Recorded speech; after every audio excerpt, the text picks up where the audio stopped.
you said, I mean, I continue to try to put the information out as it is stated and stated in legal documents over and over.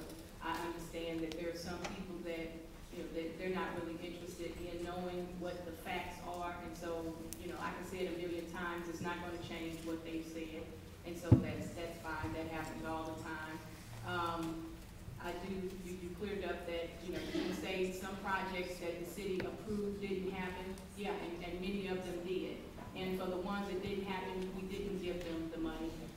So I'm glad that you touched on that. For properties that are in historically designated areas, they are protected. Before you, if you plan to do any new construction, there are standards there that you're going to have to abide by. We have had people to apply for demolition in some of our historic areas, and it could be, you know, 3 walls standing or less, and they have continued to deny them and turn them down.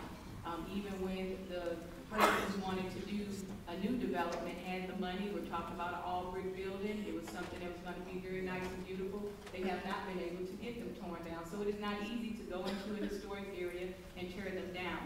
The other thing is there aren't a lot of historic areas in my ward, and even if we want to, and we have talked about before, getting a designation on more areas, many of the areas do not qualify because of many years of letting them go down. But we are looking at some areas, such as on St. Louis Avenue, where we need to designate as historic. And we plan for that process to go on, and in the plans that I've seen, there is nothing in them that says we're trying to, this developer is proposing to do anything different along St. Louis Avenue.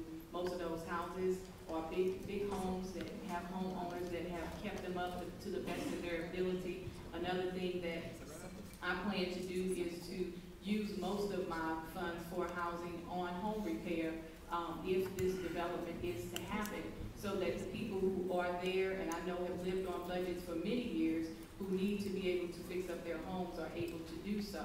And we'll continue to try to find other funds to go with those to continue our efforts in home repair.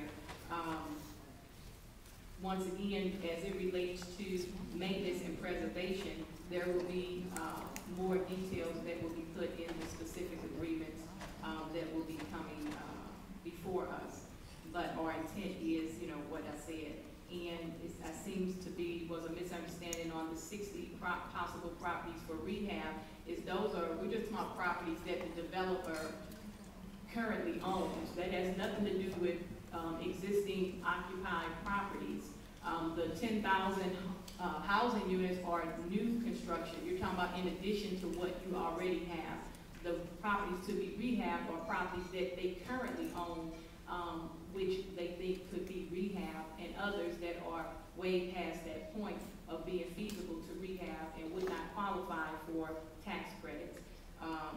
Also, as it relates, there was an issue brought up about the bridge. We know the bridge has been being planned by MoDOT and IDOT for many years. We didn't know if it would happen. At one time, the city was turning down everybody who lived in the area and was on the list that MoDOT and IDOT had put out of about 50 properties that they would need to acquire. And so anybody in that area and on that list, the city and our LRA was denying. And then at some point, I think after they kept being turned down for the money, the city didn't believe the project may happen, and they started letting people expand who said they needed to expand in the area. But anybody who was on that list would have a problem getting a loan because the list, the MoDOT and IDOT have already said they needed to purchase the properties in the area. We didn't do any legislation to blight the area, so blight didn't have anything to do with it. It was solely because MoDOT and IDOT has the power to use eminent domain, and they already had said the properties that they needed to purchase to make that happen. So that's, if anything, is what would cause you to not be able to get a loan if you are one of those properties and you know that a project is coming. But we didn't pass any legislation here to blight the area. I think it is an unprecedented plan that you would propose to do this size development in an area, it doesn't take away or change the fact that the area needs it. I think it is unprecedented that you have such a large area that has been disinvested in and has not seen the services it needed for such a long time. That's what I think is unprecedented.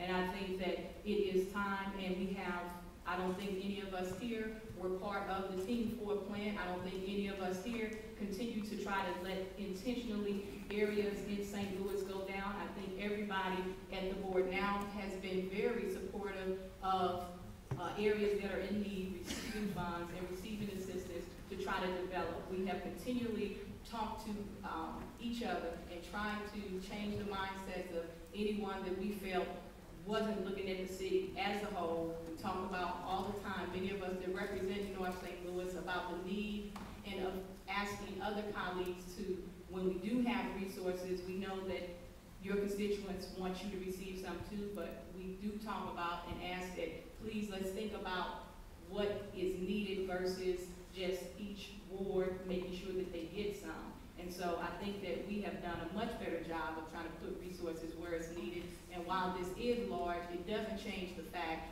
that it is needed. And it doesn't change the fact that it has been denied for many years and many people have left. And so, like I said, I think there's a good plan here. I think it's an even better plan now. I think we've done all that we can to make sure that there are protections in there. And for anyone who says, well, it's not going to happen. If it doesn't, then what did I lose? If it doesn't happen, it doesn't happen. We still try to make something happen. So once again, I'll have what I've been having, and I'll continue to try to get developments as I'm able to find a developer with the money who's willing to invest in the area.